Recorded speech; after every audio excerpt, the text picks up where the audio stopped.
السلام عليكم، ازيكم يا حبايبي غاليين؟ يا رب تكونوا كلكم بخير. معاكم ميادة.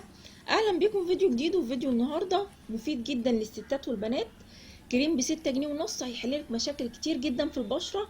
كريم رخيص جدا يا بنات وهتستفادوا منه قوي. هكلمكم النهارده عن كريم زينكوسيل. كريم طبي مش هتستغني عنه تاني.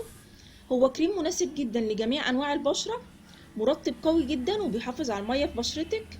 بينعم البشرة وبيفتحها وبيحميها من الجفاف.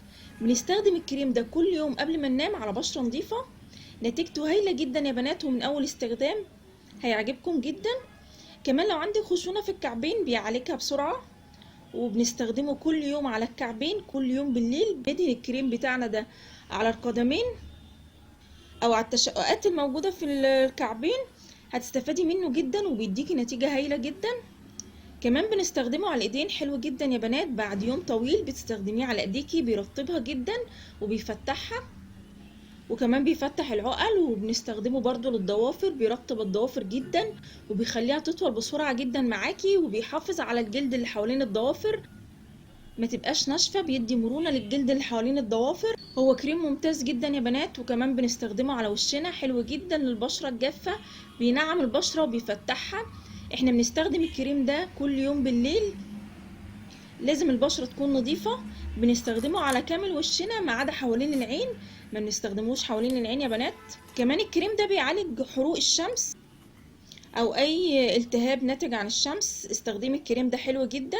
كمان بنستخدم الكريم ده لحمو النيل. لو اتكلمنا بقى على الكريم عن استخداماته الطبية، الكريم ده بنات بنستخدمه في غيارات اليومية للحفاضات الأطفال وكبار السن. وكمان واقي من قرح الفراش ومهدئ للبشرة وبيساعد في التئام الجروح. كريم حلو جدا يا بنات، اتمنى ان انتوا تجربوا الكريم ده.